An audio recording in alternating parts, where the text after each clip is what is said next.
Hello, everyone. Good morning. Good morning. Happy Monday to you. I hope that you and your families are doing well.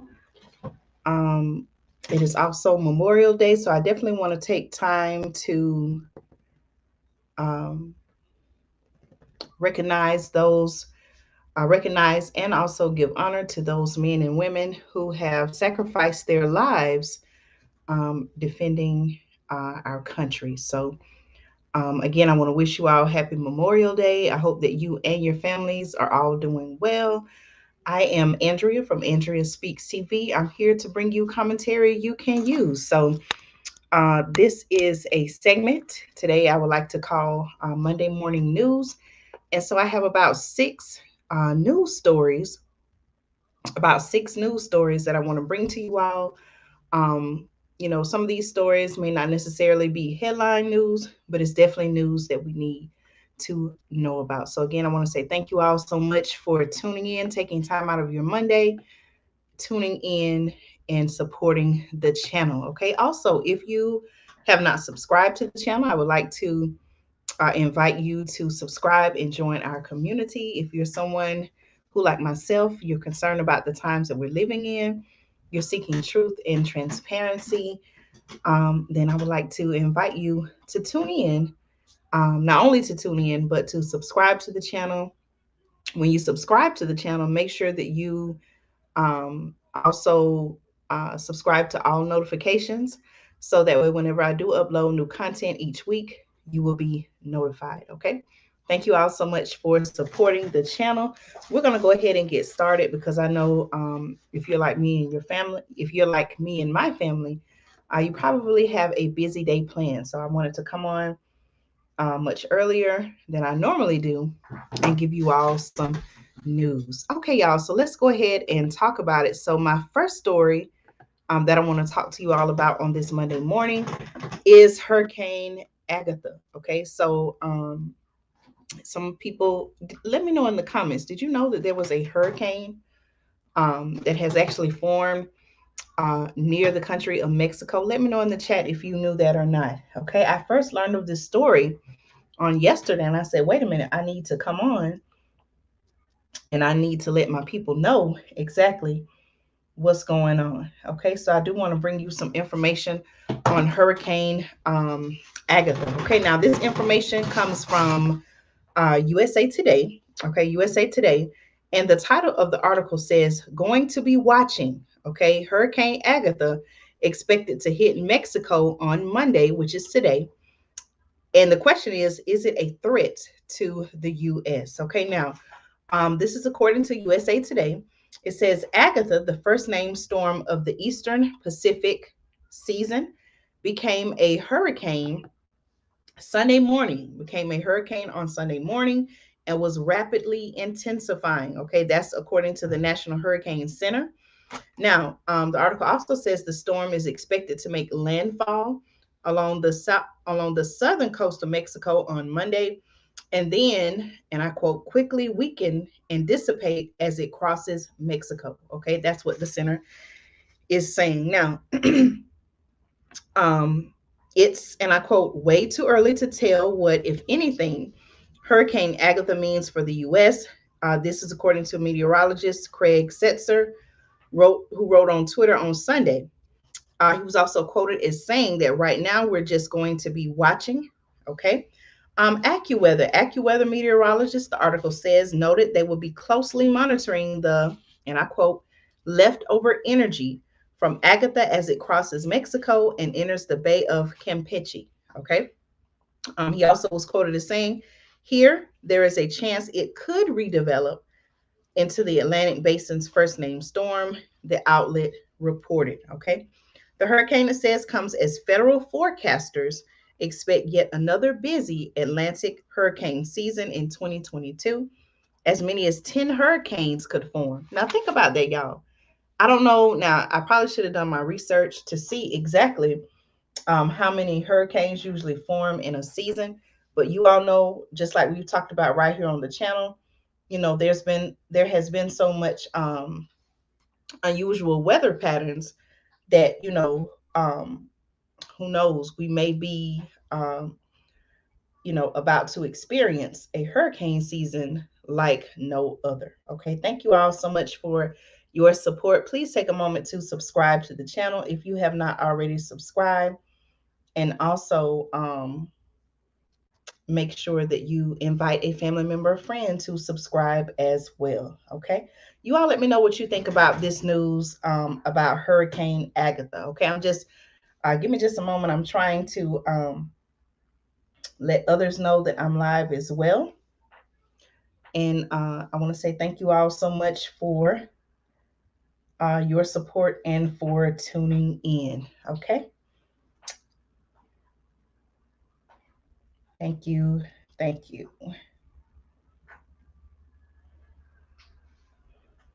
All right. Just a moment here.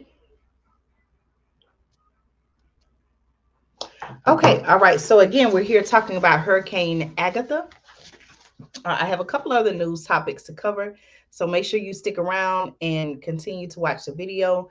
Again, this is information that may or may not be headline news, but I feel that it's something that we all, news that we all should know, news we can use so that we can make a plan to protect ourselves and our families. Okay. All right. Hurricane Agatha is the earliest first hurricane in the eastern North Pacific since 2015.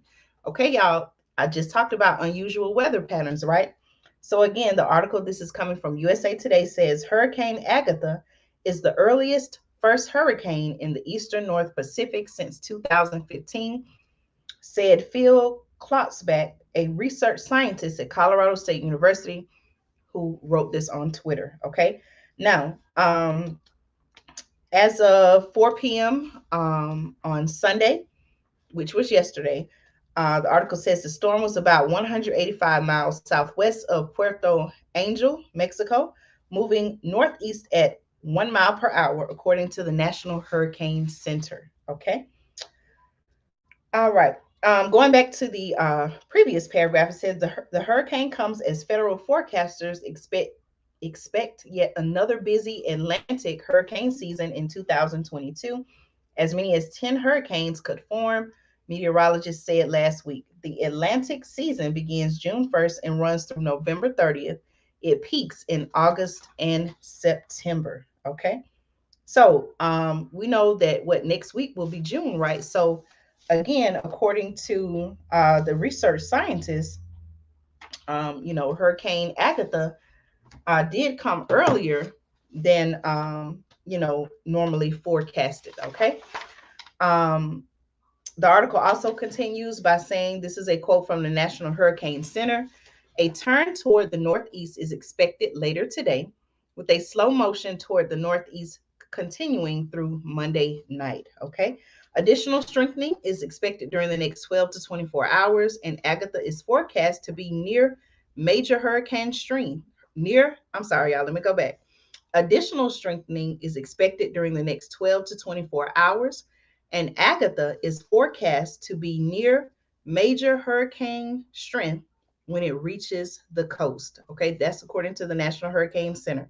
Now, the National Hurricane Center also warns that Agatha is expected to produce heavy rains over portions of southern Mexico by late Sunday into Tuesday night. Okay, and hurricane conditions are expected on Monday, which is today. Okay. Storm surge, the article says, is also expected to produce dangerous coastal flooding and large and destructive waves. Okay. With swells that are likely to cause life threatening surf and rip current conditions. Okay. So if you are in the path of Hurricane Agatha, please make sure that are, protecting yourselves, protecting your families. Even here in the United States, which is where I'm located, I'm saying that because I do have viewers from all over the world, and I appreciate your support. We have to take heed to these types of warnings and alerts because we don't know which way this hurricane could turn. So after the video is over, what I will do is I will go in the comments. I'm going to go and I'll post some information on how to be prepared for a hurricane. So you can go and check the comments, just to get some tips on hurricane preparedness. Okay. All right. So I'm going to move right along to my next story. You all let me know. Give me some feedback in the comments. Are you enjoying the episode? Do you feel like this information is helpful? Please let me know. Okay. I do value your feedback. So, my first story, you all know I shared before. It seems like now when I share my screen, for some reason, it seems like that it slows down the Wi-Fi. I don't know why that happens. So instead of sharing my screen, what I'm doing is just reading the information out to you. Okay. All right. So my first story again came from USA Today. And the article says going to be watching Hurricane Agatha expected to hit Mexico on Monday. Is it a threat to the U.S.? Okay. And of course, because I held the paper up to the screen, I got to make sure that I put myself back into focus. Okay, I think that's pretty good. Okay, all right, y'all, moving along. My next news story has quite a few people alarmed, it seems, in the news. And Walmart, okay, how many people shop at Walmart? I'm one of them. As a matter of fact, I've even gone live with you all. I've taken you all with me several times in Walmart, just going live and give you updates, whether I was talking about food shortages, water shortages. Most recently, I was in Walmart giving you all coverage of the baby formula shortage. Okay, so Walmart has announced, okay, that they're going to begin a drone delivery service to 4 million households. Okay, now you can do your research on drones, but of course, I guess, for those of you who may be watching and you don't know what a drone is, think about I remember growing up, I guess they still have them now, but you can have the remote control like cars and things like that, cars and trucks. You all know what I'm talking about, right? Well, now they have drones. I don't know. Actually, they could have been around then. I may not just, have known it, but they actually have like remote control. They almost look like it's a flying device, whether it's like a I don't know how to describe it, but it's like a remote control flying device. And so now Walmart is going to actually use drones to deliver to what they're saying is 4 million households. Okay. So I want to give you some information on that. Now, this information comes from The Guardian. Okay. And the article says, again, Walmart to begin drone delivery service to 4 million households. Okay.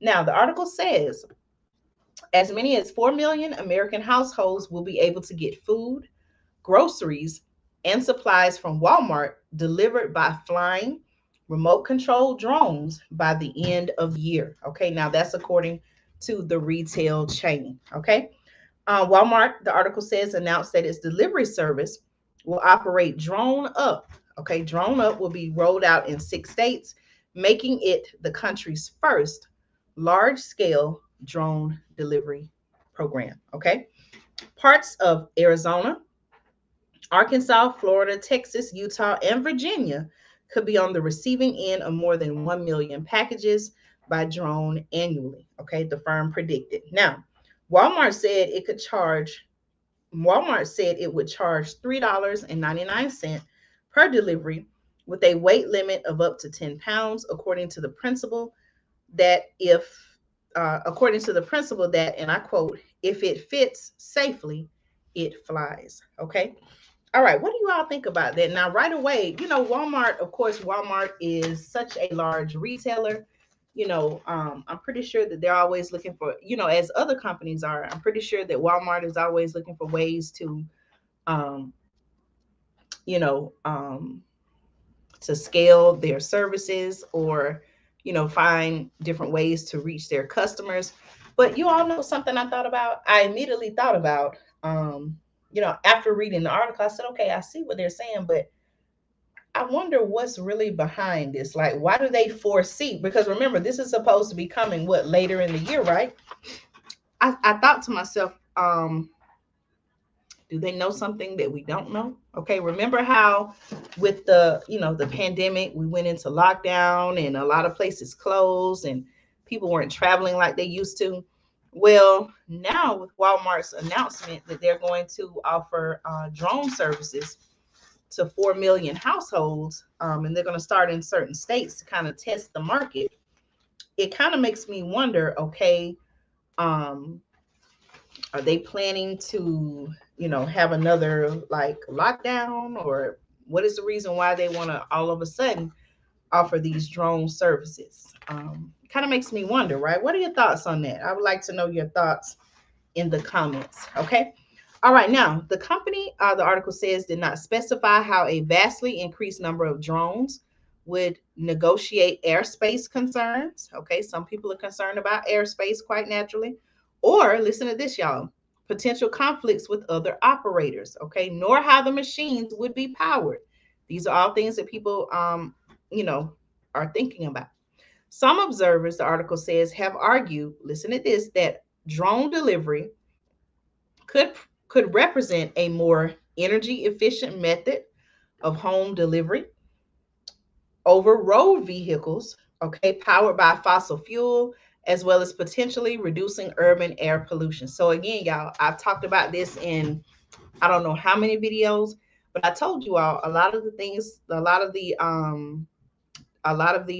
ideas, a lot of the what that some people would consider solutions, a lot of these, even people, could say agenda. A lot of these ideas, strategies are being implemented because they feel like, hey, this is our solution to climate change. Remember, I have been saying for months and months now, maybe over a year now, that they're linking a lot of things that are happening, saying, oh, this is because of climate change. Have you all noticed that? Have you all been paying attention to that? So Walmart, they're saying that well, I can't say Walmart, they're just saying that some observers have argued that drone delivery, okay, this is, I guess, what some people would say will be a pro. Everything has pros and cons, right? So one of the pros they're saying to drone delivery, according to the article, could represent that drone delivery could represent a more energy efficient method of home delivery over road vehicles powered by fossil fuel, as well as potentially reducing urban air pollution. Okay, now the article continues by saying that many cities around the world now allow robot delivery vehicles. Okay, I've talked about robots right here on the channel. Do you all know that? I've talked about robots and how, some companies looked at robots as a solution to the labor shortage. Okay, go back, you all can search right here on the channel. I have videos where I've talked about, the fact that companies were using robots to um, replace human labor. Okay. So let's go back. So the article says many cities around the world now allow robot delivery vehicles guided by human handlers to use sidewalks to deliver food and supplies as an example of, and I quote, last mile logistics, okay? Mostly for fresh food delivery, but Walmart's drone project, the article says, significantly expands the range of products that could be dropped by air, okay? The company said it will offer up to 100,000 different products from a variety of, let's see, categories, from detergent to batteries to snacks, okay? Walmart is also in a race to develop drone deliveries with other major e-commerce giants, including Amazon. Okay, check that out. Think about that, y'all. Check that out. It is betting that its massive advantage in physical stores, more than 4,700, with more than 9 in 10 Americans living within 10 miles of an outlet, will give it a competitive edge. Okay, although the number of stores fulfilling drone deliveries will rise to just 37. And in parentheses, it says Walmart already has a few drone delivery stores near its headquarters. The expanded plan represents a major rollout. Okay. The article concludes by saying customer orders will be packaged at the stores, then flown by a remote pilot to a front yard or driveway where the package will be lowered to the ground using a cable. Okay. Although the early pilots project primarily delivered household essentials and at home, test kits, Walmart said are pandemic test kits. You all know what I'm talking about, right? Walmart said its research indicated that customers didn't consider drone delivery to be for emergencies only. It pointed out that its top delivery item in one location was hamburger helper. Okay. So again, y'all, my second news story of today, I talked about Walmart. Walmart announcing that they will be rolling out their drone delivery service. I would like to know your thoughts in the comments. As I just read and as I just shared, there are some people who say, you know what, one thing that it does is that it is fuel efficient, a fuel efficient way of getting customers their orders. I guess on the customer side, on the consumer side, it would be easier because you can just put in your order. You don't have to get out and go to the store. um, your package will be delivered. And so one thing that I also thought about was, could there be some privacy concerns related to using drone service? You all let me know your thoughts. If you all have any insight or feedback about that, let me know in the comments. There could be some privacy concerns as well. Drones, I know they're intended in this case to be used as a package delivering service, but we know sometimes people don't always use items or objects for the purposes that they're intended. So do you think that there will be any privacy concerns with this, with Walmart using their drones for delivery service? Let me know your thoughts. Okay. All right. So we're going to keep moving right along. The next story, the next story, I did catch it in a headline, but when I started looking into it, I said, wow, wait a minute, something's going on here. Okay. Have you all heard about the New Mexico wildfire? Um, let me know in the chat. Have you heard anything about the New Mexico wildfire? Okay. So this information also comes from USA Today. Okay. And the title of the article says that a planned burn by the US Forest Service caused the largest wildfire in New Mexico history. Okay, let me go back and say this again, y'all. I know it's pretty shocking. It's alarming. You're like, wait a minute. The largest wildfire in a state's history was actually caused by the government, and it was a planned burn. Something just kind of sounds a little sketchy about that, right? Okay, so let's go ahead. Let me go ahead and bring you some information on that. Again, this article comes from USA Today. Okay. Out of Santa Fe, New Mexico. Now, two fires, the article says, two fires that merged to create the largest wildfire in New Mexico history have both been traced to planned burns set by U.S. forest managers as preventative measures, federal investigators announced on Friday. Okay, isn't that something, y'all? All right, let me keep reading. Now, the findings shift responsibility more squarely towards the U.S. Forest Service for initiating a natural disaster that has destroyed at least 330 homes as flames rage through nearly 500 square miles of high altitude pine forest and meadows. Okay, the wildfire, the article says, also has displaced thousands of residents from rural villages with Spanish colonial roots and high poverty rates, okay, while unleashing untold environmental damage. All right. The article also says that roughly 3,000 firefighters, along with water dropping planes and helicopters, continue to fight the blaze as it approaches mountain resorts and Native American communities. Okay. Firefighting costs already surpass $132 million, climbing by $5 million a day. Now, let's think about that, y'all. Isn't that something? How could they allow this to get out of control and cause this much damage? What are your thoughts on that? Let me know in the comments, okay? They're saying that the weather is a big concern. Red flag warning is a big message for tomorrow. Um, let's see. There is a congresswoman, okay? Congresswoman Teresa Fernandez described a rising sense of outrage, okay? Quite naturally, as the fire triggers new evacuations of families and livestock.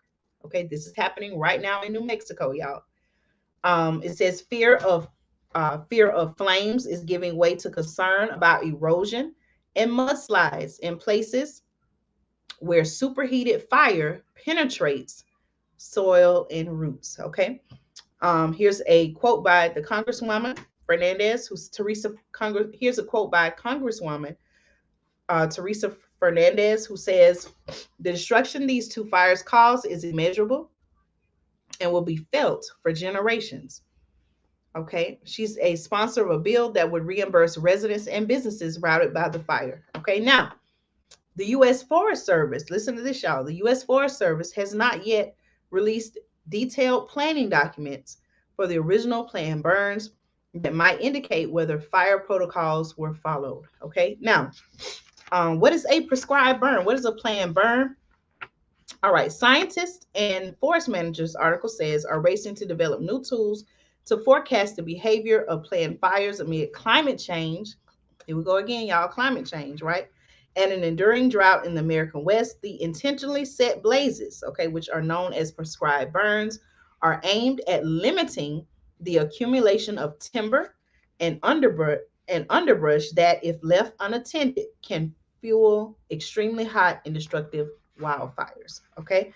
Now, the Biden administration announced in January a $50 billion plan to stave off catastrophic wildfires that will more than double the use of planned fires and logging to reduce trees and other vegetation that serve as tinder in the most at risk areas.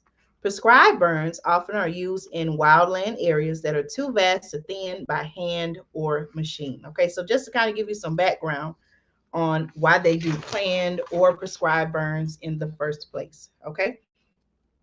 Let's see. So it says in January, the article concludes by saying in January, Santa Fe National Forest workers started burning through a series of piles across an area of zero point 0.6 square miles after advising the public of possible smoke hazards. Okay. So again, y'all, wildfires in New Mexico, they have traced it back to the fact that allegedly it was caused by a planned burn. Okay. All right. So you all let me know your thoughts in the comments. Okay. Thank you all so much for your support. All right. Moving right along, because I know this is a holiday and I know you want to spend some time, with your family, friends, doing whatever it is that you choose to do. All right. So my next news story, let's see. I want to talk about concerns about the U.S. electric grid, okay, or the U.S. power grid. Now, you all know that I have talked to you all about the fact that experts have warned, there have been warnings that, because we are entering the summer months, that, of course, quite naturally, more people are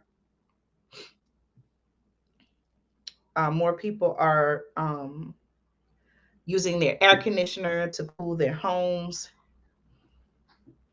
And I'm just checking on something. Y'all give me just a moment. More people are using their air conditioner to cool their homes. And not only is it causing a rise in energy prices, not only is it causing a rise in energy prices, but there are also reports that our electric grid may not, be able to withstand all of the usage. And there have been early warnings that we may be seeing, in some areas, there may be blackouts. Okay. So I want to give you all an update on that. This article comes from The Hill. And the article says another nuclear plant closes. Get ready for electricity shortages. Okay. Now, the article says America's electric grid is being mismanaged and consumers will pay a heavy price for that mismanagement. Okay. More evidence of that came with the recent closure of the Palisades power plant in Michigan. Okay. Now it says the 811 megawatt nuclear plant was shut down on the same day that the North American Electric Reliability Corporation, or the NERC, issued a report saying the U.S. electric grid doesn't have enough generation capacity and that blackouts are almost certain to occur across the country this summer. Okay, did y'all just hear what I said? Okay, I may have to repeat it. Okay, I want to make sure you understand. Again, I've talked about this before. This is an article that just came out yesterday, and it's saying the same thing that I already warned you all about. Okay. All right. So again, let me start over. Listen to this, y'all. This is very important. Okay. America's electric grid. This is an article coming from The Hill. Okay. America's electric grid. Okay. The power grid, how we get our electricity flowing to our homes, right? America's electric grid is being mismanaged. And this is according to the article. America's electric grid is being mismanaged, and consumers will pay a heavy price for that mismanagement. Okay, more evidence of that came with the recent closure of the Palisades power plant in Michigan. Okay, now listen to this, y'all. The article says the 811 megawatt nuclear plant was shut down on the same day that the North American Electric Reliability Corporation, or the NERC, issued a report saying the U.S. electric grid doesn't have, this is what they're saying, y'all, the U.S. electric grid doesn't have enough generation capacity, and that blackouts are almost certain to occur across the country this summer. Think about that, y'all. Okay, now, let's see. Okay, NERC experts also are saying that demand in the region to increase by about 1.7% this summer, and warn that, and I quote, extreme temperatures, higher generation outages, or low wind conditions will mean that MISO, okay, I'm not sure what that stands for. It doesn't say in the article. MISO will have a higher risk of load shedding to maintain system reliability. Okay, the industry's preferred term for rolling blackouts. Okay, now I just did a video on yesterday. It was a very short video, but you can find it here on the channel. I want you and your family, if you have not already started thinking about this, think about other alternate forms of energy. So what do you mean by that, Andrea? In the event that your power in your home goes out, okay, especially in the summer months, right? You need to think about or find other ways that you will be able to provide cool air, okay, to you and your family. Of course, you need to think about ways that you would be able to, how can you cook if the power is out, shower, all of those things, right? And so, one way that my family and I, we've been doing our research, my husband and I have been doing research, we've been looking into solar energy sources, okay? Solar energy, meaning energy that's coming from sunlight, okay? Sunlight, um,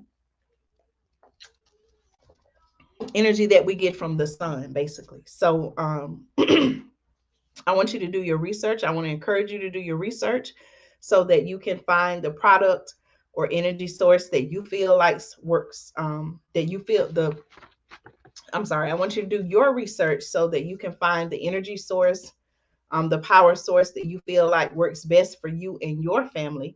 We have we just recently invested in a solar power generator. Um, there are many different brands, that are out there. And so we're also looking at a couple of others. Okay. Maybe we want to have more than one. So, that is one alternative that we're definitely looking at. Okay.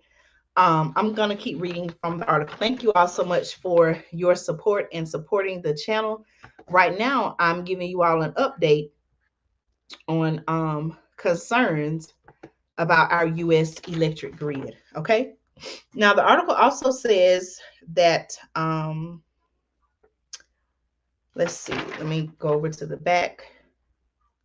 Okay, now, according to the article, the planned closure of Palisades, okay, the nuclear plant, was known for years, and several politicians, the article says, including Energy Secretary Jennifer Granholm and Michigan Governor Gretchen Whitmer, have said they wanted to prevent the closure. Okay.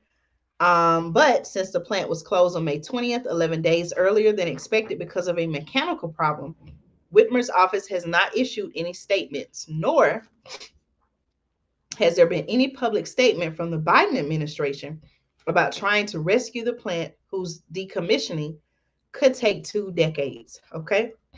Um, Biden's climate envoy, John Kerry, repeatedly has called climate change, again, y'all talking about climate change, and I quote, existential threat. Okay. If he believes that's true, why hasn't Kerry raised a stink, the article says, about the Palisades closure? Okay.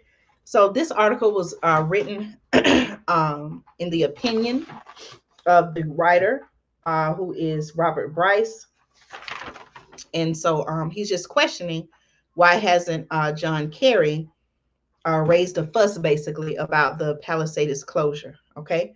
It says that, okay, the writer says in the article, there's no doubt that the plant's closure will result in more greenhouse gas emissions. When nuclear plants close in the United States, they are replaced by gas-fired generation. That happened in New York after the closure of the Indian Point Energy Center, and in Vermont after the premature shuttering of Vermont Yankee. Okay, the closure of such plants increases electricity costs because generators must burn more natural gas to produce power, and gas prices are soaring. Okay. So you all let me know your thoughts about that. It said he concludes the article by saying, in short, the closure of the Palisades power plant will increase emissions, reduce energy affordability, and hurt the resilience and reliability of America's electric grids.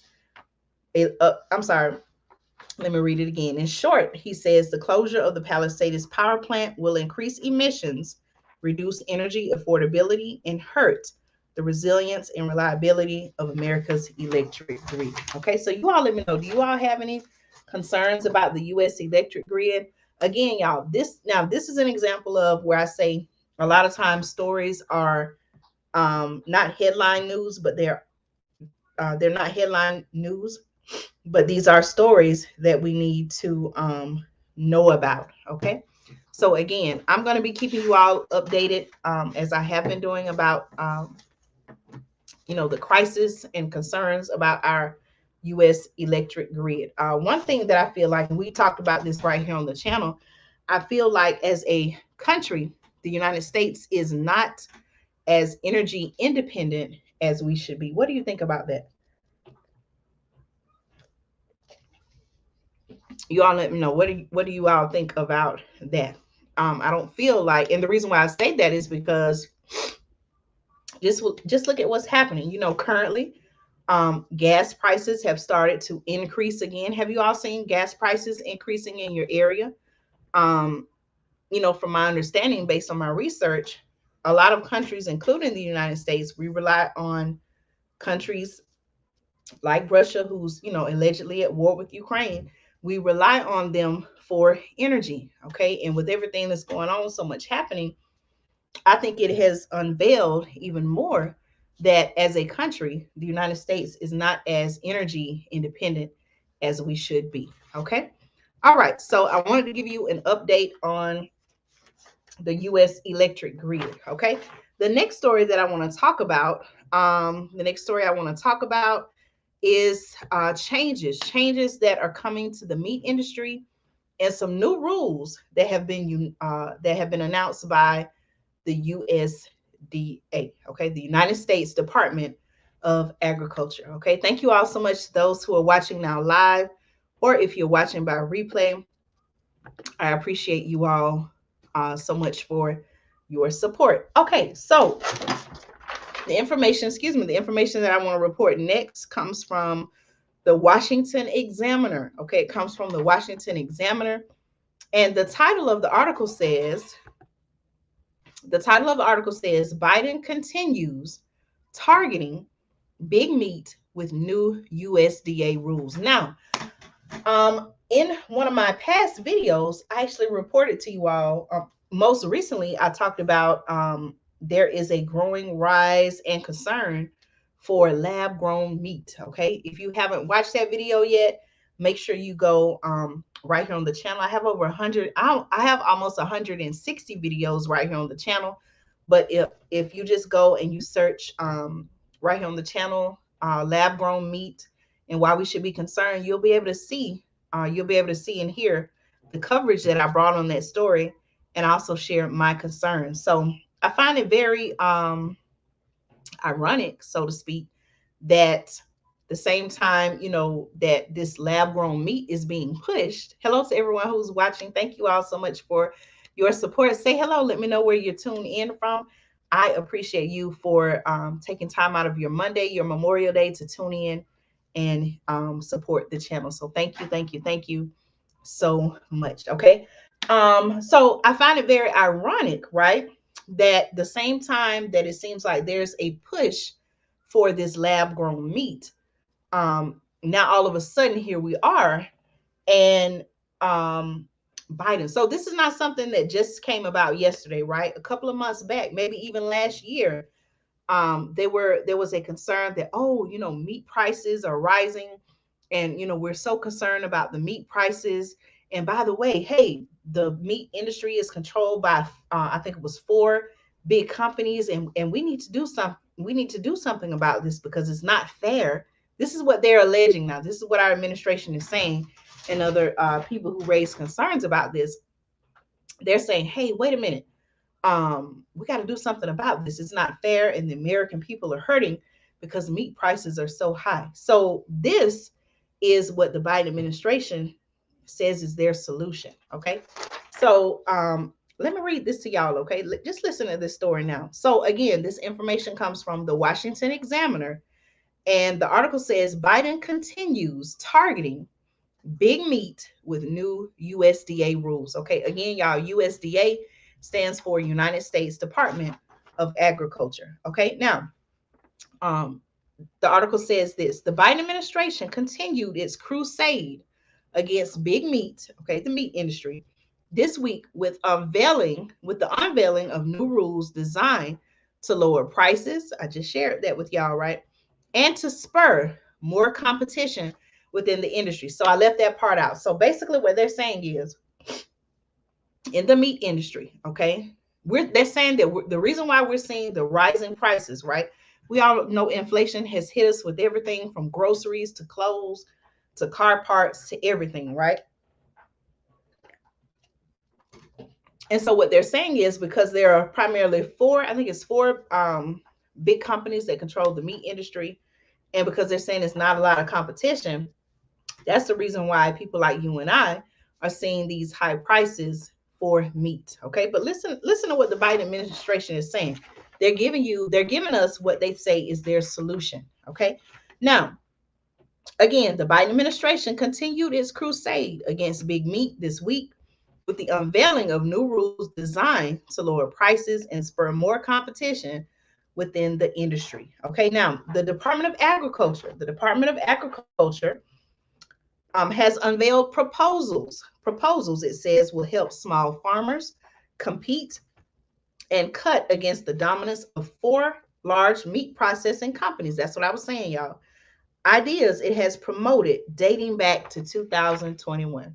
I just told y'all that, right? That's what I'm telling y'all. That's why you need to subscribe to the channel, because I'm going to keep you updated, informed about what's going on. I just told y'all this is not something that just came about yesterday. They have been working on this since 2021. They've been working on this since last year. Okay. All right. Now, listen, this is what we need to know about. Okay. Here's a quote from the Department of Agriculture. Okay. For too long, okay, this is a quote. This is what they're saying, y'all. Okay. For too long, farmers and ranchers have seen the value and the opportunities they work so hard to create move away from the rural communities where they live and operate. Okay. This is according to Secretary of Agriculture Tim Vilsack, who said in a statement, and I continue, he said, the funding and new rule we're announcing today ultimately will help us give farmers and ranchers a fair shake, strengthen supply chains, and make food prices fairer. Okay. Using antitrust legislation, such as the Packers and Stockyards Act of 1921, the USDA is proposing new standards that require more transparency regarding how farmers are paid by processors such as Pilgrim's Pride and Tyson Foods. Okay, there will be a 60-day comment. There will be a 60-day public comment period before final versions of the rules are released. Okay. The Biden administration in January said it was allocating $1 billion, $1 billion from the American Rescue Plan to help make more room for independent processors. Okay. It has announced another $200 million under a new lending program it says will create more opportunities. Okay. The article also says, but while proposals to reform the meatpacking industry have drawn some bipartisan support, they have also attracted fierce criticism from industry groups like the North American Meat Institute. Okay. Here's a quote from Julie Anna Potts, who is the group's president and CEO, who was quoted as saying the Biden administration is once again blaming businesses for higher consumer prices when its own policies have created inflation throughout the economy. Okay. She also was quoted as saying industry concentration is not the reason for higher consumer prices for beef, as the Meat Institute has proved time and time again. The four firm concentration ratio has been in place for nearly 30 years, holding prices low for consumers. Okay, so basically, this lady is pretty much calling out the Biden administration, saying, hey, wait a minute, these four main companies have been going strong, keeping prices low for 30 years, and now all of a sudden, here they come saying, hey, wait a minute, no, they're the reason why the meat prices are lower, and we're going to do something about it. We're going to introduce more competition, and what I think this is a way for them to play into their agenda of now, hey, this gives us an opportunity. This gives us a lane to introduce the lab grown meat. Okay, so what do y'all think about that? Let me know if you agree or disagree. Okay. Also, okay, now there's no question that meat prices are up. Let me know in your area. Raise your hand in your area.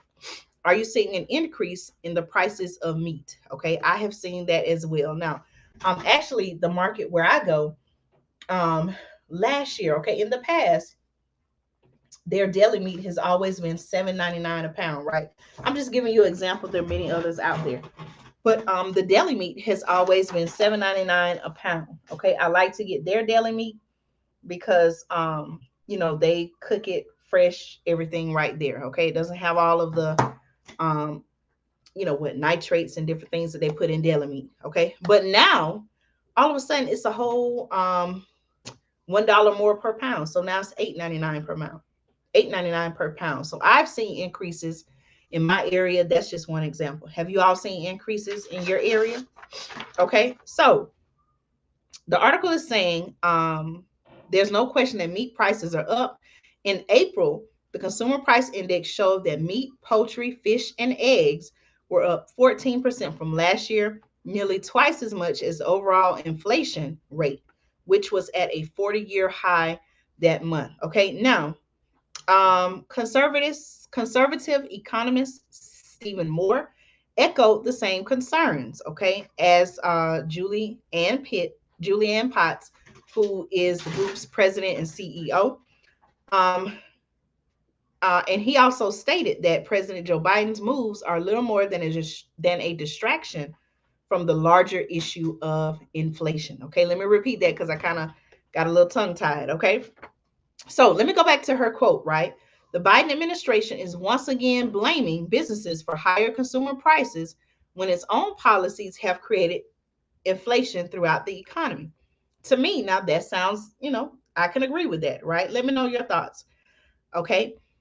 Um, as the Meat Institute has proved time and again, the four firm concentration ratio has been in place for nearly 30 years, holding prices low for consumers. So, that does make you kind of think, okay, if these four companies that they're saying, has a large market share of the meat industry, how is it that, they've been able to keep prices low, so to speak, for us as the consumers for 30 years, and all of a sudden they're the reason to blame for the higher meat prices? Okay, you all let me know your thoughts.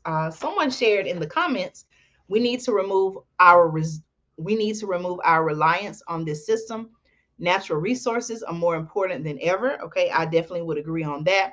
This is why they're causing the inflation of prices. It stops the middle class from preparing. Okay, I got to give you a hand clap on that. You said a lot of um, great things that I agree with. And we do have to become more. What I feel like we do have to become more self-sufficient as much as we can. I can say that I know everyone. People may be able to grow their own fruits and vegetables and things like that at home, but people may not necessarily have the space to grow or to raise like chickens, have cows and livestock like that. But what I would say in response to that is, make sure you start shopping local. And I believe, know what's in your food, know what it is that you're eating. I know a lot of people advocate for livestock that has been, that's grass fed, organic as much as possible. But I do agree with your comments. Okay. Hello, everyone. Welcome, welcome, and happy Memorial Day. Thank you all so much for taking time out of your Memorial Day to tune in and view this live broadcast. Okay. So I'm bringing you all some Monday news. I think I had about 6 stories that I thought were very important that you all need to know about.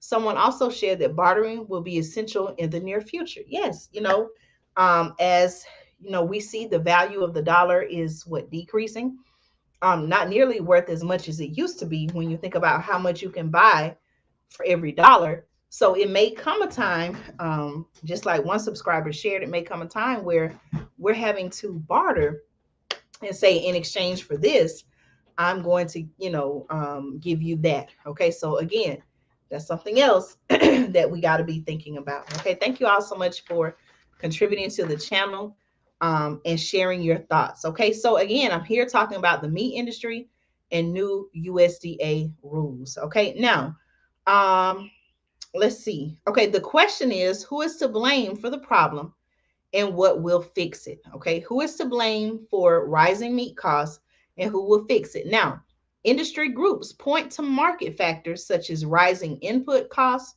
rising fuel costs, supply chain difficulties. We've talked about that right here on the channel, and labor shortages, while politicians and what the article says, especially Democrats, point to a corporate greed and industry consolidation. So, why do you all think that's the case? Okay, so on one side of it, you say, hey, on one side of it, people are saying, hey, um, they're trying to introduce an agenda of, being able to mass produce and mass feed people this lab grown meat. And then on the other side, you say, hey, no, people are just trying to control the market share. Um, and things of that nature, corporate greed and industry consolidation. But what are your thoughts on that? Okay. Now, former White House press secretary Jen Psaki accused Big Meat in January of, and I quote, jacking up prices during a pandemic. Her replacement, Karine Jean-Pierre, gave a less pointed but similar statement this week. Okay. Um, this person was quoted saying the USDA actions will combat market dominance by a small number of major meat and poultry processors in key markets where excessive concentration and control has led to lower prices paid to poultry producers and higher prices by consumers. Okay. All right. The article concludes by saying that inflation, which Biden has said is his number one domestic priority, are finally trending downward, okay, falling to 6.2% year over year, according to data released by the Bureau of Economic Analysts. I'm sorry, let me start over, y'all. Okay, inflation, which Biden has said is his number one domestic priority, are finally trending downward, falling to 6.2% year over year, according to data released by the Bureau of Economic Analysis on Friday morning. How the numbers affect the Biden administration and the USDA as it works toward finalizing the new meat industry rules remains to be seen. Okay, so please let me know your thoughts about that. Okay. All All right. So the final news story, okay, the final news story that I want to share with you all actually comes from whitehouse.gov. And I'm going to try to share my screen with you. I don't want to give me just a minute here. Thank you all so much for your support. Okay. All right. Let's see if I can share my screen. Okay. You all make sure if you have not subscribed to the channel, make sure you subscribe to the channel so that you can stay connected and updated whenever I do go live with new content each week. And for those who are watching now live, did you get a notification that I was live? I know someone said that sometime YouTube will send out notifications, sometime they won't. So I'm just trying to, get an idea of um, whether or not you all received a notification. So if you would, please let me know in the comments if you did get a notification that I was live. Okay. All right. So I'm going to try to find this story and share my screen. Just a second here. Now, this story actually came out just a few days ago on May 25th. So I'm a few days late with this story, but I do want to report it and know your thoughts, comments. Okay. All right. So let me see if I can share my screen.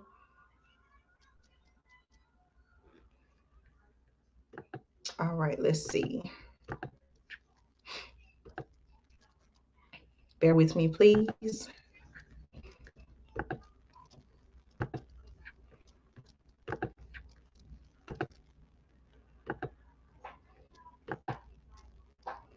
All right. So I want to share. I want to see if hopefully it won't slow down hopefully it won't slow down the connection and make the video lag.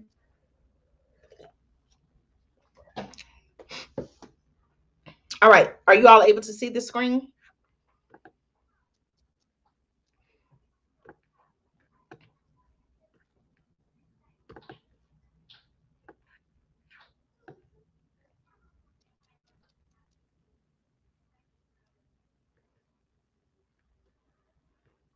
All right. Let's see.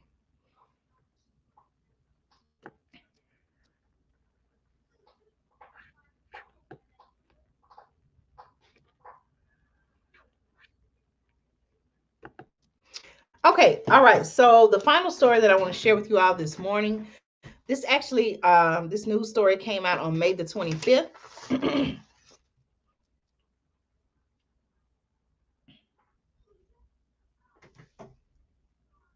Okay. Someone said yes, they can see the screen. Okay. Um, President Biden and Vice President Harris has some remarks at the signing of the executive order to advance what they say is effective, accountable policing and strengthen public safety. Okay, did you all see this article? Okay, before I begin, someone shared, I heard that there was a fire at a commercial chicken factory in Minnesota. A lot of chickens are lost their life. Forgive me if you already mentioned this. No, I didn't actually cover that story. Thank you for sharing that. But I definitely will look into it. Okay, so again, y'all, a lot of different, and I actually talked about this in one of my recent videos. I talked about the fact that what's happening to our food. We're having recalls. There are outbreaks. Um, One of the subscribers just reported there was a fire at a commercial chicken factory. A lot of different things are going on with our food, and it really makes me question and ask, what's happening, what's really going on, what's happening. So I definitely will look into that story. Thank you for sharing that. Okay. All right, so I want to talk about President Biden, Vice President Harris's remarks at the signing of the executive order to advance effective, accountable policing and to strengthen public safety. Okay. All right. Now, okay, someone shared in the comment, no laws from Congress with Biden, all executive orders, i.e. dictator. Okay. That's something to think about, right? Now, this is the fact sheet. So again, y'all, I have shared articles before from whitehouse.gov. Um, Anytime the president makes an announcement or a statement or executive order, or there's some type of news coming from official news or press release coming from the White House, from the president, they will put it here on whitehouse.gov. Okay, so I want to read this. I'm not going to read all of it because it is a pretty long article, but I want to highlight some of the what I feel like are talking points from the executive order. Okay, so this is a fact sheet. Okay, and it starts by saying 2 years ago. Okay, 2 years ago, um, the loss of George Floyd exposed for many what the article says, or the press release says, what Black and Brown communities have long known and experienced. Okay, that we must do more to ensure that our nation lives up to its founding promise of fair and impartial justice for all. Okay, this is what the press release is saying. Okay, all right. The incident sparked one of the largest social movements that this country has ever seen. Okay, speaking about the loss of George Floyd. Okay, and the manner in which it happened. All right. It says the incident sparked one of the largest social movements that this country has ever seen, with calls from all corners to acknowledge the legacy of systemic racism in our criminal justice system and in our institutions more broadly. Okay, let me see if I can show some of this on the screen.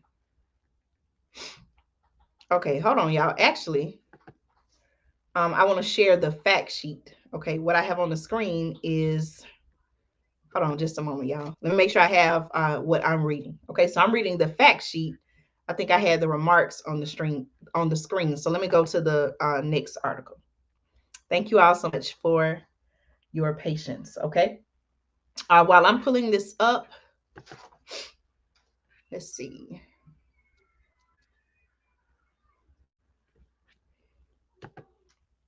All right, I'm just reading the comments in the chat. Someone shared we'll have to ration our own food as well. Fasting also, maybe only 2 times a day and no snacks. Wow.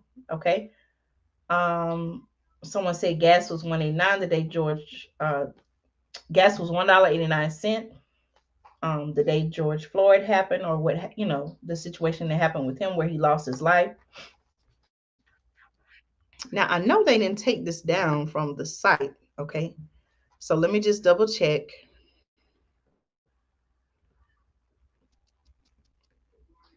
Okay, here it is right here. To sign historic. Okay, I had to find it. All right, so let me make sure I'm sharing the right article. Okay, let's see. Let me share again.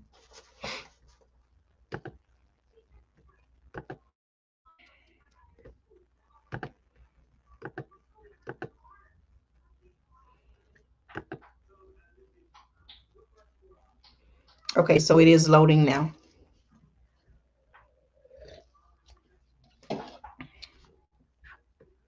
Okay, someone said, notice that also Congress refuses to do their job and they aren't objecting to all these executive orders. Okay. I wonder, is this with the executive order? Is this something that can be passed without congressional support or them voting for it?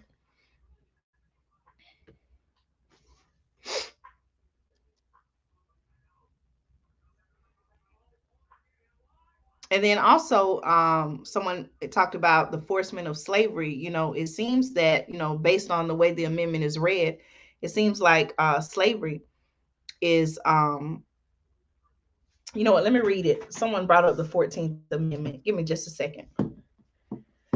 But basically, what I'm saying is, it seems as if, it is allowed in the case of the prison system. But let me just pull that up.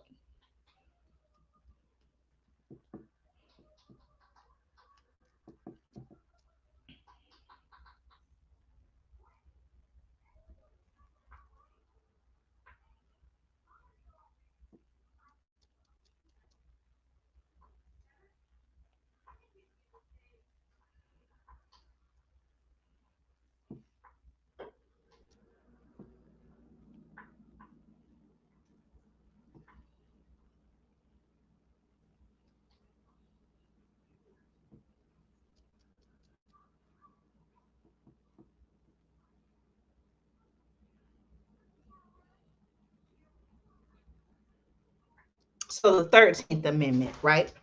Okay, so the 13th Amendment to the U.S. Constitution provides that, and I quote, neither slavery nor involuntary servitude, except as a punishment for crime, okay, whereof the party shall have been duly convicted, shall exist within the United States or any place subject to their jurisdiction, okay. Um, but I think that's maybe what you may have been referring to, okay. Let's see.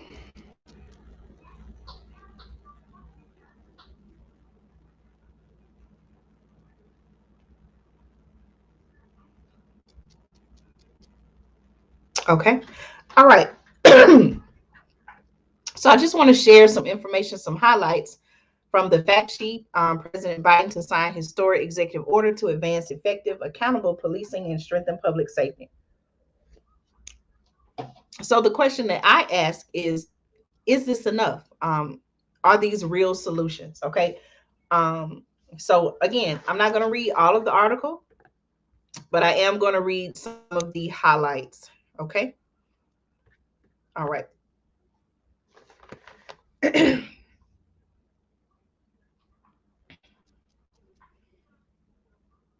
Okay. All right. I'll definitely go and read that. Okay. Someone said 14th Amendment. Okay.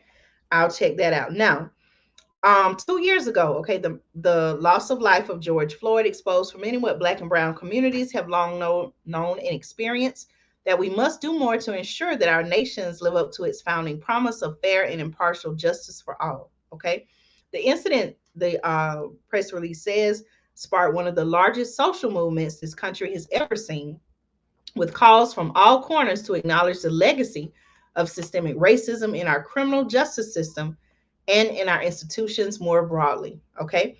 Today, or on that day, May 25th, President Biden will sign a historic executive order, okay, also referred to as EO, executive order, to advance, okay, effective, this is what they're saying, to advance what they call effective, accountable policing and criminal justice practices that will build public trust and strengthen public safety. Police, they say, cannot fulfill their role to keep communities safe without public trust and confidence in law enforcement and the criminal justice system. Yet, there are places in America today where the bonds of trust are frayed or broken. To heal as a nation, okay, the press release says we must acknowledge that fatal encounters with law enforcement have disproportionately involved Black and Brown people. President Biden's executive order will enhance public trust, promoting, well, I'm sorry, President Biden's executive order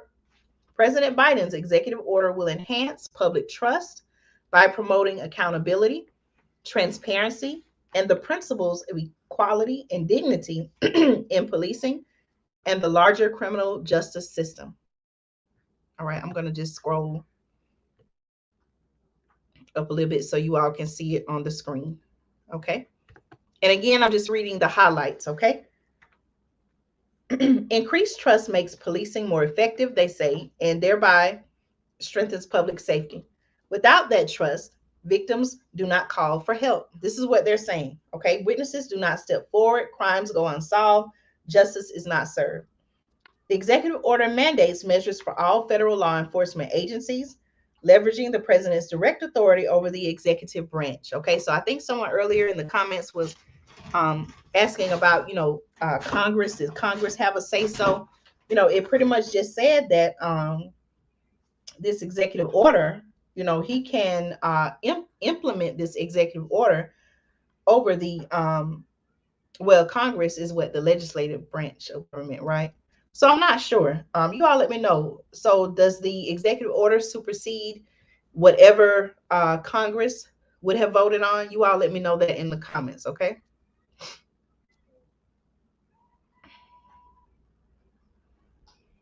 All right, let me see.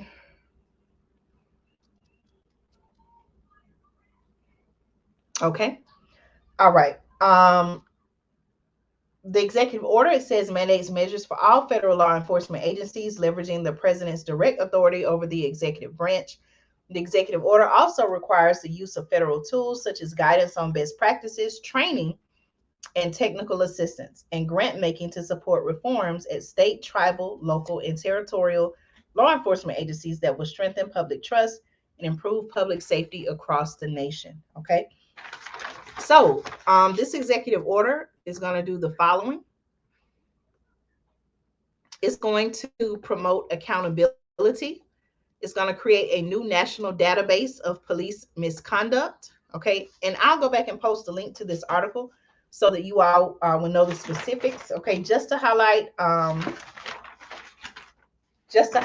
under promoting accountability, it says the executive order orders the Attorney General to establish a national law enforcement accountability database in which all federal law enforcement agencies must participate. Okay, the database, it says, will include records of officer misconduct, including convictions, terminations, decertifications, civil judgments, resignations, and retirements while under investigation for serious misconduct, and sustained complaints or records of disciplinary actions for serious misconduct. Okay, so again, y'all, as I'm reading this to you, let me know, do you feel like whether or not these are real solutions?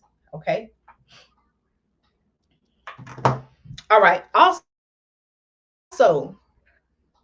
and you can see as I'm scrolling on the screen, you'll see that the measures that they're saying are going to enforce accountability, advance effective, accountable policing, and strengthen public safety. They're highlighted, they're in bold. Okay, do you all see those on the screen? Okay. All right. Another measure that they're taking are to strengthen patterns or practice investigations. The executive order requires steps to improve the investigation and prosecution of criminal civil rights violations, including directing the issuance of best practices for independent investigations and improving coordination to address systemic misconduct through pattern or practice cases. Okay. Also, as you can see on the screen, they said that it will ensure timely and thorough investigation and consistent discipline.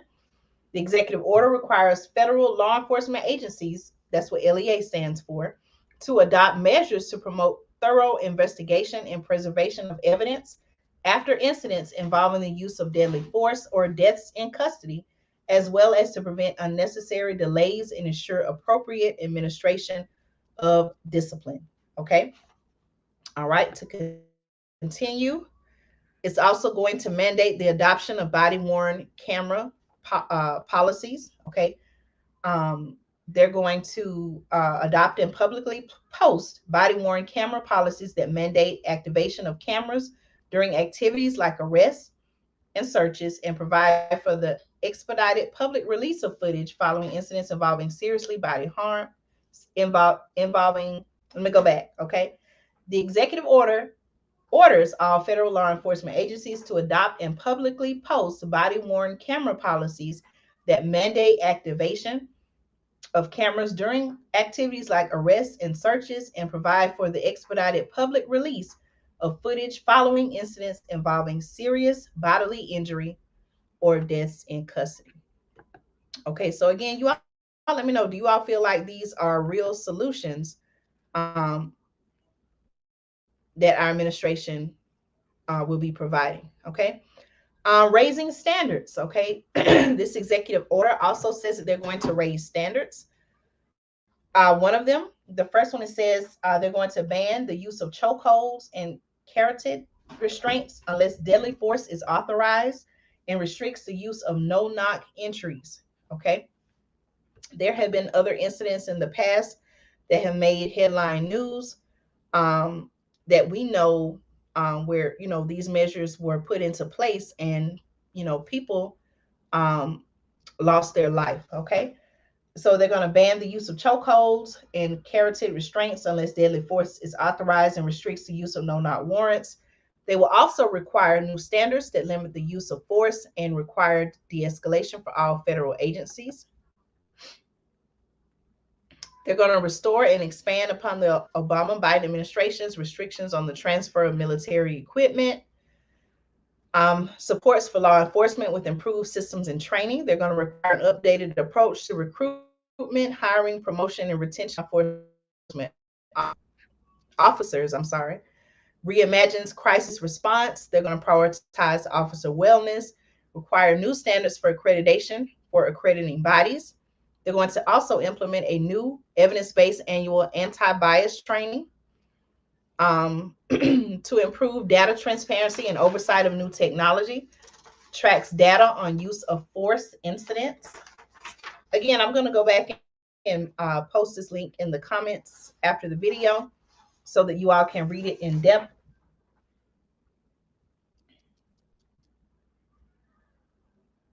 Okay, so what do you all think about the information that I am reporting on?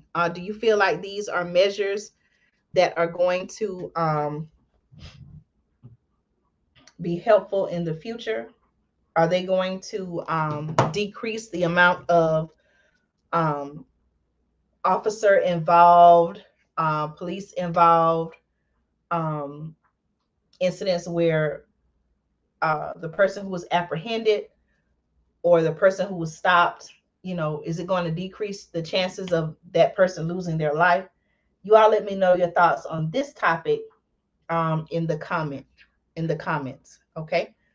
And they're going to be doing several other things as well. Just to go back and kind of name some of them, they're going to track data on use of force incidents, studies the impact of use of force incidents on communities, safeguards the use of facial recognition technology and other sophisticated algorithm tools. I know that has also been a topic of concern for many, the use of facial recognition technology. They also plan to enhance data collection, data transparency, and lastly, reforms our broader criminal justice system. They're saying the executive order directs a government wide strategic plan to propose interventions to reform our criminal justice system. They're going to improve conditions of confinement, which has also been a topic of concern, and requires full implementation of the First Step Act. Okay.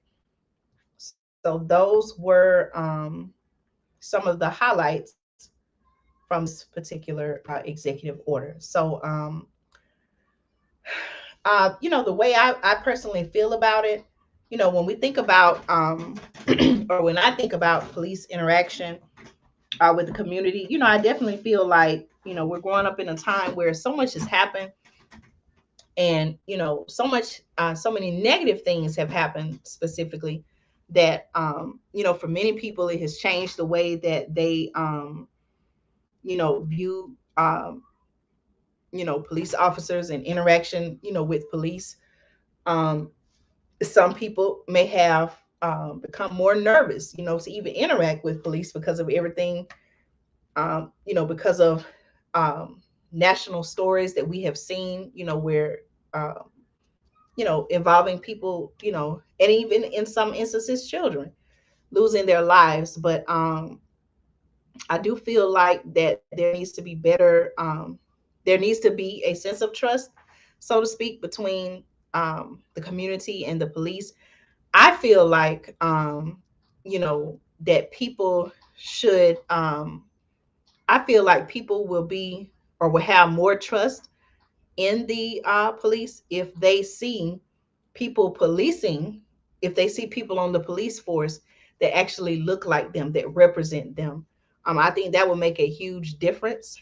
So, I haven't read all of the executive order in detail, but I definitely think that if people who are of another race, if they are going to police in areas where the people do not look like them, I definitely feel like those police, anyone in law enforcement, should take time to study the area and know and understand and get to know the people in which they're there to serve and protect. Okay.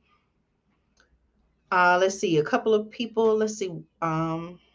Just looking at some of the comments. Someone said they got rules in certain states where you can video record them. Unless that changes, it doesn't really matter what they say.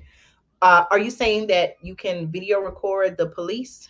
Like if they stop you, if like they're recording you with the body cam, you can record them.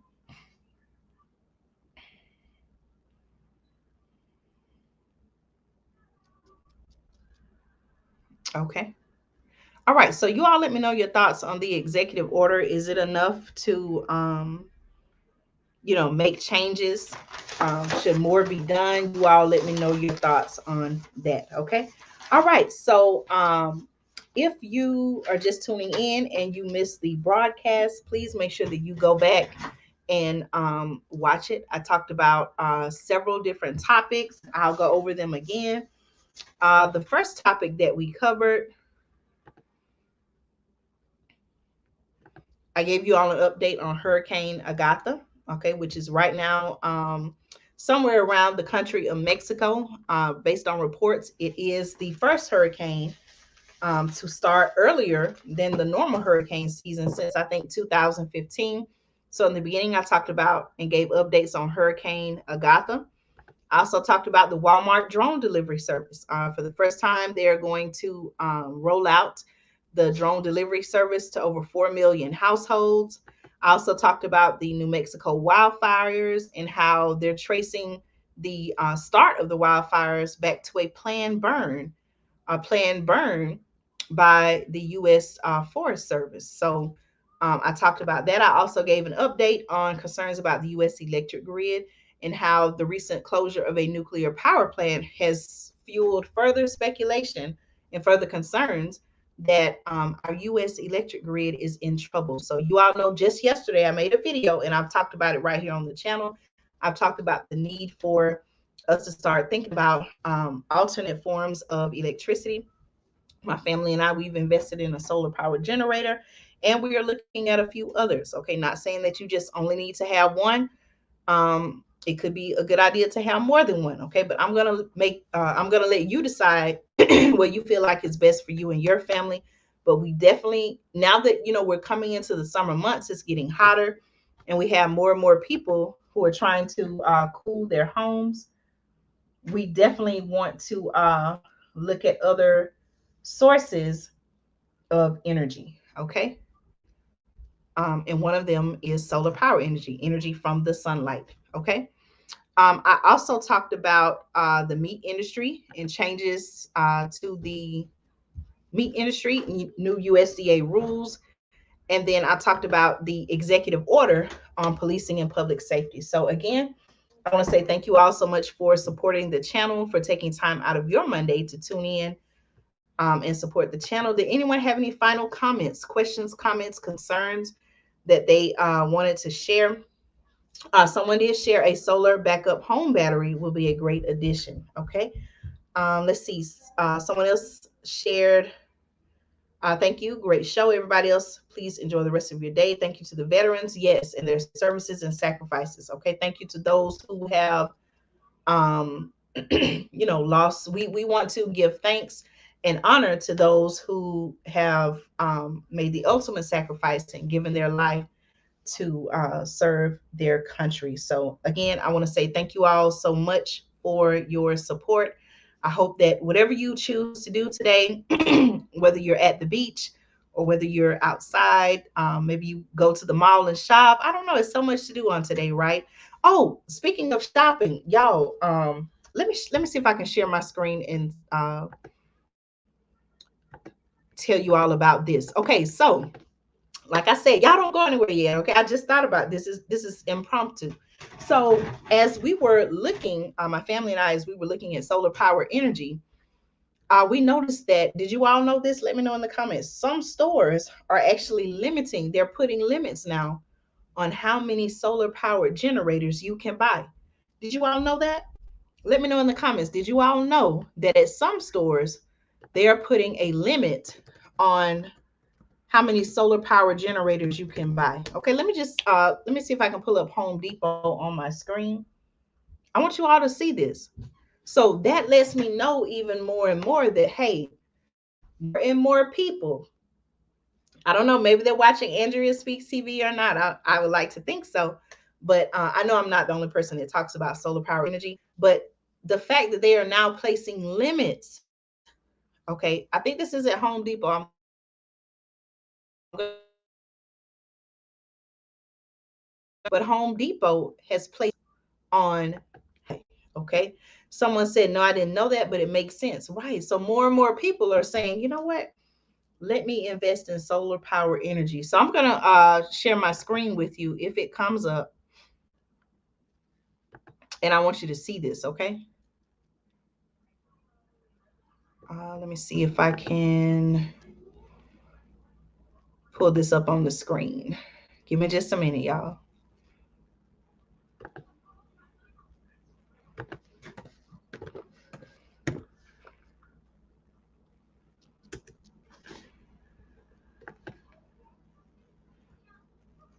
All right. I tell y'all, it seems like when I start slowing, I'm sorry, when I start to share my screen, it seems like it wants to slow down all of a sudden. So I don't know what's up with that. Let's see.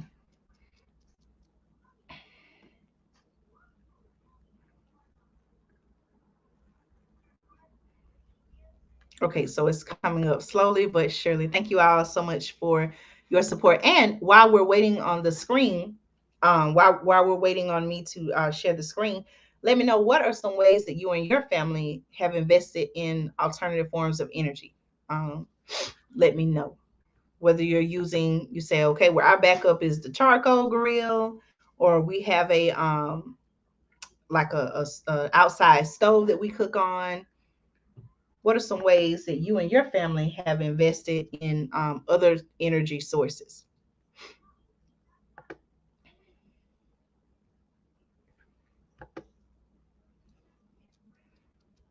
All right, give me just a minute here.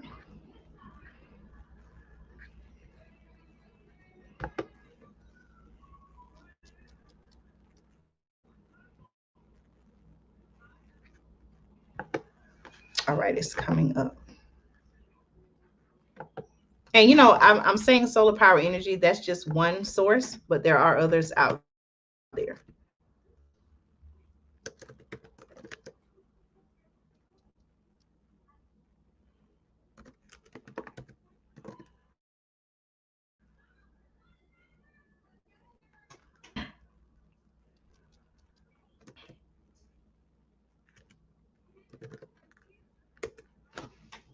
Okay, it's loading now. Okay, someone shared propane for cooking and heating. Yep. Even though you have to be careful with propane, right? Let's see. Okay, it's going to be hard to get the big tanks. They're starting to limit the sale. That's another thing. Okay, I didn't know that, so you taught me something. Someone said I want to get a sun up. I want to get a sun oven, and I need to also get a rocket stove. Okay, I actually looked at a rocket stove on Amazon. I noticed that the prices have gone up. Okay, let me see if I can. Okay, let me share my screen.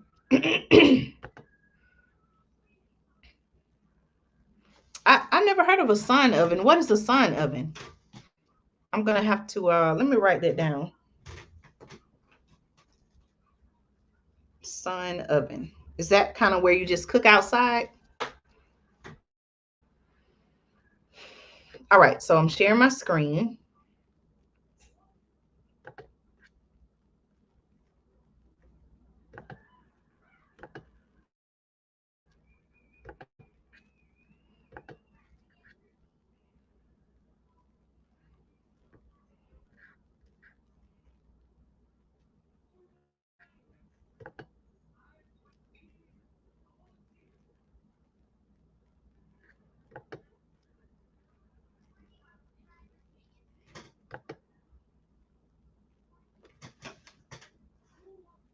And it's still thinking.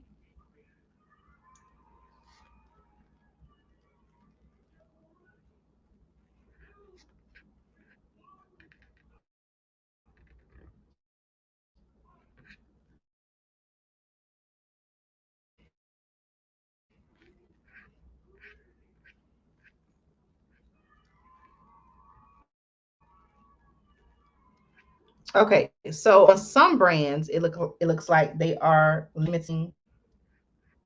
But do you see this right here, y'all? Look,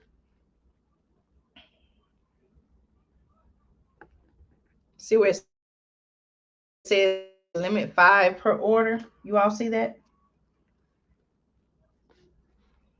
on the EcoFlow 1200 watt solar generator? Limit 5 per order. I apologize if there's a lag here.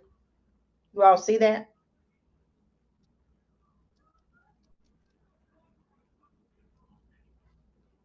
limit 5 per order. Look right here, the jack. Okay, this one comes with solar panels. Look, limit 5 per order. You all see that?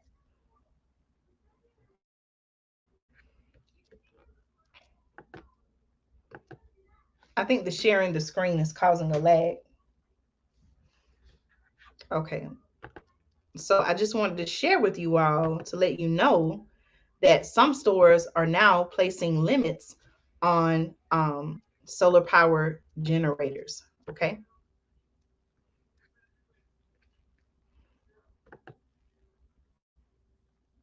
All right. So another thing that I was going to share with you all, do y'all have a Harbor Freight in your area? Harbor Freight? Anyone ever heard of Harbor Freight? I also noticed that they had a sale. A lot of stores like your Home Depot, your Lowe's, um, Home Depot, Lowe's, Harbor Freight Tools, they have Memorial Day sales. So if you are in need of any type of like emergency food preparation or any type of survival needs, those are some places where you can look as well. Um, I know at Harbor Freight Tools, um, someone said, what is the wattage of the average refrigerator, freezers? I'm not exactly sure. I would have to research that. I don't want to tell you any, or you may have to research that. I don't want to give you any wrong information. But yeah, Harbor Freight Tools, they actually have a sale, and I think their Memorial Day sale comes with they have like a 25% off coupon that you can use today, but you can't use that coupon on generators. Okay, but you may be, maybe able to buy other things like solar panels. Okay. All right, y'all. So I'm gonna go ahead and get out of here so I can start my day. Again, I want to say thank you all so much for supporting the channel. I appreciate each and every one of you. If you're just tuning in and you missed much of the broadcast after the video is over, you can go back and watch it. Um, Again, I also have a website, preparewithandrea.com, where I do have emergency food supply and survival needs. These are items that my family and I are using, and I would like to share those with you all as well. So if you need to look at the emergency food supply and survival needs, make sure you go to preparewithandrea.com. Okay, as a matter of fact, let me just go ahead and take you to the site. It may take a minute to load.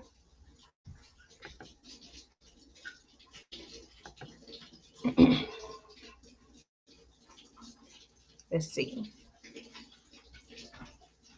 Yep, I've heard of people making charcoal or using charcoal as fertilizer.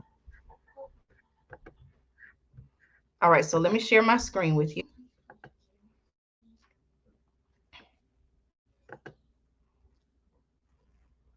All right, it's coming up slowly but surely, y'all. Thank you so much for your patience. Okay.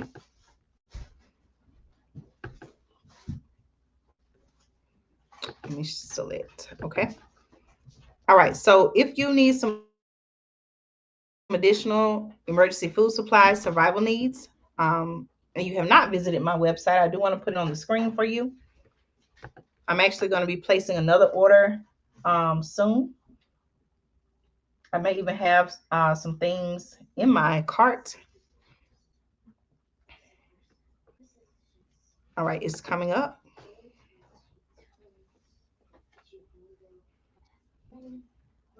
Okay. All right. So when you go to preparewithandrea.com, this is the page. And so you can scroll down. You'll see we have the 3-month emergency food supply, as well as the 4-week emergency food supply. Okay, you all know I have shown you right here on the channel. I actually have it right by me. We have the 4-week emergency food supply. Okay, so this is just one of the buckets that it comes in, but you actually get 2 buckets. Okay, emergency food supply, over 2,000 calories a day. You get breakfast, lunch, dinner, snacks. It has a 25-year shelf life. Okay, it's not something that you want to break out and eat today on Memorial Day. It's not. That's not what it is. You want to use it, you want to have it as one of your tools in your emergency food supply. Okay. Now, also, if you scroll back up, you see the icon right here. It says My Patriot Supply. You'll click that link, and then you'll be able to see the other emergency food supply and survival need items. Okay, so that's going to load up short.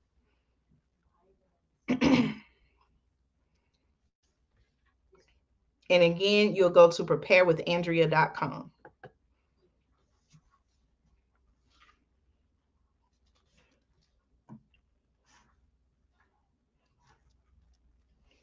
Okay.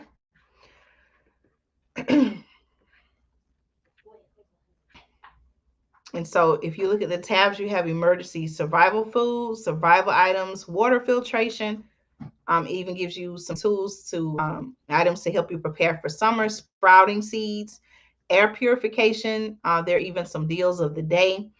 And you can also utilize the service. I think it's through a firm where you can pay a portion of your cost today, and then over a period of time pay for the rest. So let's just look at the deal of the day, for example.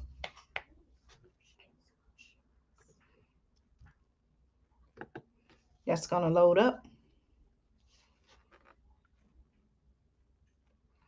Okay, someone shared in the chat that they use the Goal Zero solar generator. Goal Zero. I'm going to write that down. Yes, I would like to know too. Are you satisfied with that generator? How long have you been using it?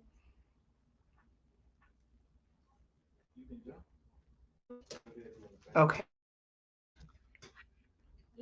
And then someone asked in the chat about the wattage being strong enough to power a regular refrigerator or freezer.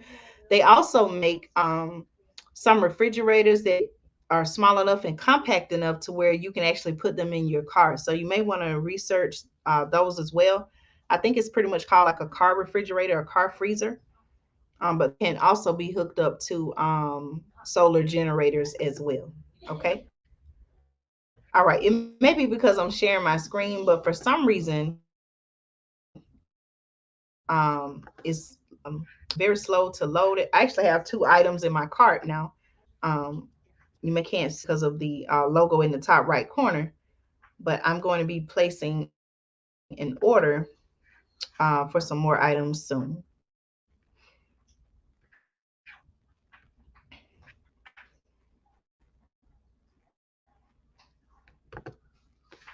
Okay, it's loading very, very slowly. I think it's only because I'm sharing the screen.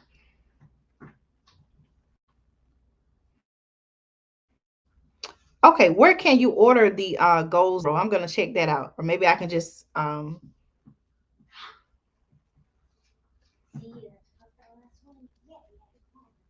yeah. See, that's the great thing about the channel. You know, I don't have all the answers. I still have some questions about solar generators.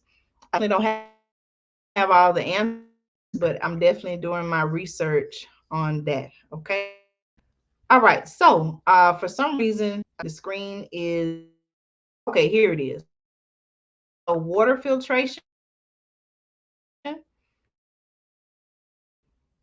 This is just an survival supply camping pack or everyday home. The website, you may find some things that you would like to add to your emergency food supply and survival needs. All right. Any other questions, concerns about any of the information that I shared?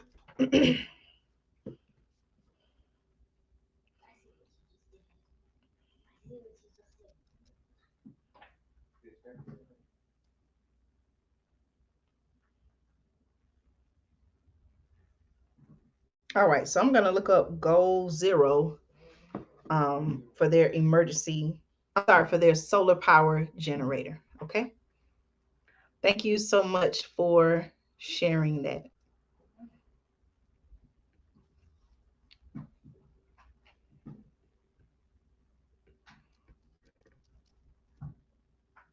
Okay, yes, yes. Thank you so much for answering our questions because those are some questions that I had as well. Okay. All right. So y'all, that's gonna be it for today's broadcast. I probably will go live maybe tomorrow.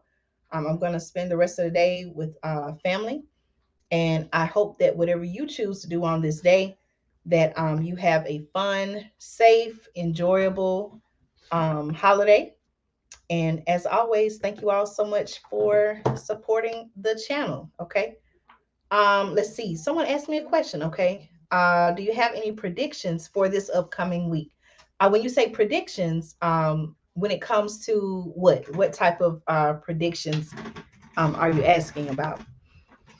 Um, as far as one thing that I would say is, as far as inflation goes,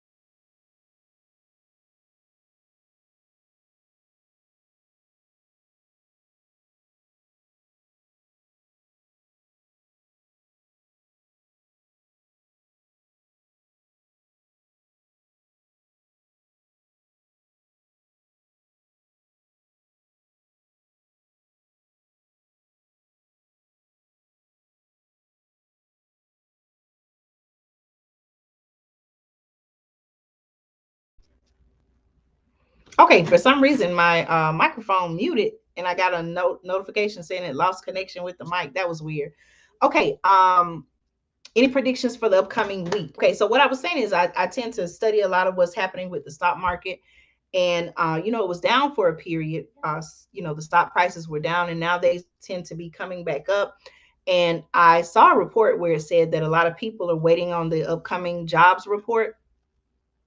Okay, now you can hear it. Okay, good. I don't know what that was crazy. I don't know what happened, but I will say that over history has taught us, history has shown us that when there are periods where the market is down, there's always a recovery period where it goes back up. And so, in the coming weeks or in the coming week, I'm going to be paying attention to, the reports that are coming out about the stock market.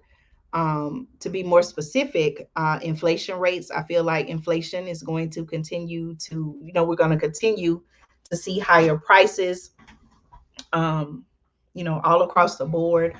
I don't necessarily know if that's going to slow down anytime soon. Food shortages. I'm seeing more reports about food shortages. There is a growing global concern about food shortages. Um, even reports. I just read something recently that said that there's a concern that I don't know if it was Russia, but they were saying that people are now stealing wheat. Have you all heard that? Stealing wheat from Ukraine. So we've been talking about food shortages here for months now. Even last year, we were talking about food shortages right here on the channel when it wasn't headline news. So now that it is becoming headline news, I do expect for there to be more food shortages, more coverage of food shortages rather. And I think we all need to be looking at different ways where we can grow our own food, we can preserve our own food, can our own food. Monkeypox news, I'm gonna let that be a special episode because I have a lot to say about that. Do y'all remember right here on the channel a couple of months back when I reported on the story how I think some of you were on the live. Amanda, I think you were on the live as well when we talked about how they found, like, I think it was a vial of like smallpox in a lab somewhere that was just kind of like they said like it was a surprise, like they found it, but then they did some tests on it and it really wasn't smallpox. You remember I did that story? So I'm gonna connect the dots with that story that I reported on months ago, and I'm going to connect it with where we are now, or where I think we are now, with the monkeypox. Okay, but very unusual that this is all very alarming that this is all now happening. And I'm wondering, is this the next thing? Okay. Okay, June the 10th, the next inflation report comes out. Right, right. Okay, that was one of them. Yes, yes. Okay. All right, y'all. So I'm gonna go ahead and hop off now. I have a couple of things that I need to do, places that I need to be. So again, thank you all so much for taking time out of your Monday, your Memorial Day, to tune in to Andrea Speaks TV. If you did not get to see the full episode, please make sure you go back and rewatch it. And I'll also go back and put some links in the comments. One of the links is going to be on how to prepare for a hurricane. We don't know right now with Hurricane Agatha. We don't know right now which way Hurricane Agatha is going to go, whether or not we will be affected here in the United States. I do believe that it is, in the area where, the country of Mexico is located, but we still want to be prepared. Okay. You all have a great day too. Thank you. Thank you. Thank you so much for your support. You and your family have a wonderful day. Be blessed. And thank you so much for supporting Andrea Speaks TV. I'll talk to y'all soon. Take care.